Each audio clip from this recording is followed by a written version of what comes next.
Okay, so I was reading out of this book yesterday, and I got a question from Katie, our sister in Christ. She wanted to know if there was anything on Kindle for these books. I did a little bit of research on Amazon, like concordant material comes up, but it doesn't say available on Kindle, so I'm not sure what's available on Kindle for concordant material. Maybe somebody else knows and can share that information with me, and I can let Katie know, but it'd be all right if some of these books were on Kindle, I suppose. She, for some reason, doesn't want to order from Study Shelf because that would have to be mailed to her in Australia because that's where she's from. And it's just a rigmarole trying to get stuff mailed there, I would imagine. But yeah, so if anybody wants to let me know if they've come across any books on Kindle, that'd be great. Because it's a fabulous book, and there's tons of books on StudyShelf.com, and I haven't even gone on Clyde's site because maybe he has books there that's available on Kindle. Didn't really check it out, so I don't know that information right now. Okay, so it is Tuesday, right? And I was reading this part here, the jurisdiction of darkness. Now, that last passage that I read is so awesome. Who rescues us out of the jurisdiction of darkness and transports us into the kingdom of the Son of his love. In this, we see something of the glory and the value of the blood of the Son of God's love, Christ. The degree to which darkness spread in creation is part of the question before us, and the main point is to perceive what can reverse the jurisdiction of darkness. Headship, placed into the hands of the one who was able to receive such an office, will reverse that authority, which is Christ. God's Son is well able for this task, for his love transcends knowledge, and he will operate the glories of his sacrifice and effect them. He is the effulgence of God's glory and the emblem of his assumption.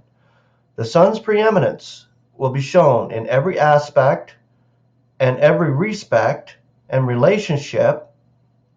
He will lead all back to him, God, whose activity is defined by the title El Supreme. Blessed is Abram by the El Supreme, owner of the heavens and the earth, and blessed is the El Supreme. Genesis 14:19 through 20. It thus becomes evident that the activity enshrined in this title, Elohim, subjector, was planned long before the point when the office of the adversary was instituted. Such give point and purpose and reality to the many matters which correct cutting of the word of truth, together with a pattern of sound words, have made clear and sure to us amidst our faith in the Word of God. So, light counters darkness. With the occurrence of the disruption, unapproachability came to exist in regard to God. For that event introduced estrangement.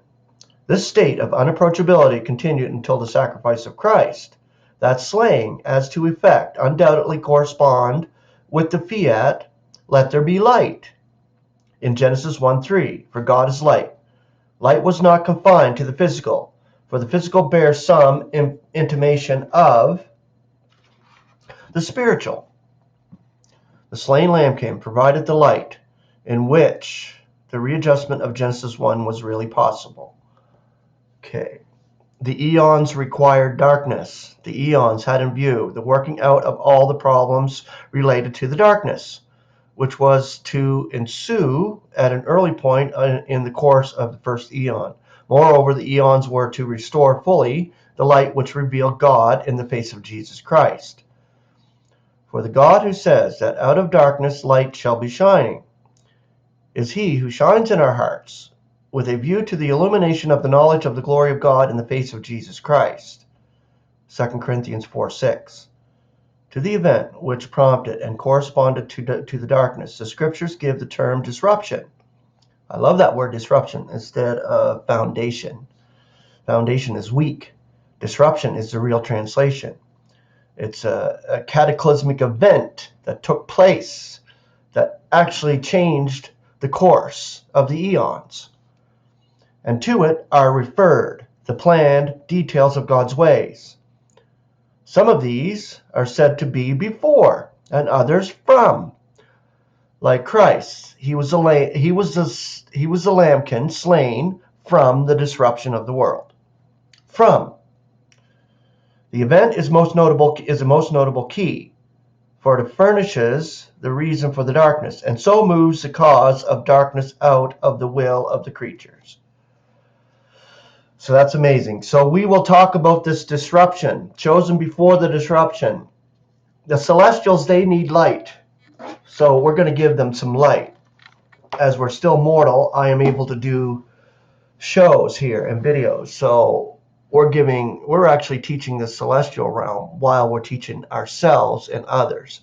So with these videos, as Jason puts one out, as Martin puts one out, as we all put one out, Katie is doing videos, which is awesome now. I appreciate that so much. It's really good. We build each other up. This is a family of faith. Understand this, a family of faith. And we're together in spirit. So this is why we do videos. And this is why I would recommend Norman, our brother Norman LaBelle, to do some videos. Maybe he's shy on camera. Maybe he doesn't want to do it. But he has some awesome knowledge as well. I've seen him on Ace's channel, so just a little nudge, Mr. Norman, to do some videos maybe. Of course, it's all of God.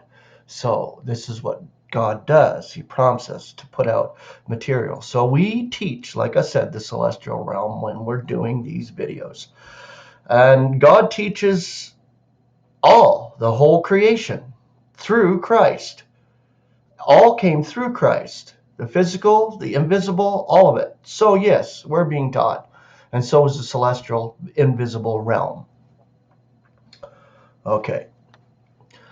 Yeah, so on another note, got a hold of my insurance company, our insurance company, and I guess I only had liability on my car. So now it's my responsibility to fix the car. I was kind of hoping. I didn't know whether there'd be a deductible or not to fix it, but this is going to make it a hell of a lot more harder for me to actually come up with the money to be able to fix it. But we'll see in the new year what happens. You know, I'll be thankful when it's fixed. That's all. And it needs to get fixed quick because this Jeep is guzzling gas, and it's almost not worth for me to go out and deliver. I see what I'm paying for gas every day, and I'm seeing what I'm making. It's not really working out. It's basically evening out, and that's it, which is crappy. I mean, my car was way easier on gas, and I need it back because it's like vehicle wars in this house now. You know, she needs it for everything, and my son has his own car, but of course he got a Crown Vic, and I sure as hell ain't gonna deliver with that. That's a definite gas guzzler. But anyway, I have my PayPal link there I put down, so I'm not asking for anything. I really ain't. This is not a obligatory request, but any help would help. That's all I'll put, and that's all I'll say. Any help will help right now to get my car fixed. So have a happy Tuesday, grace and peace. I love you all. Let's just keep on trucking along and enduring during this wicked eon.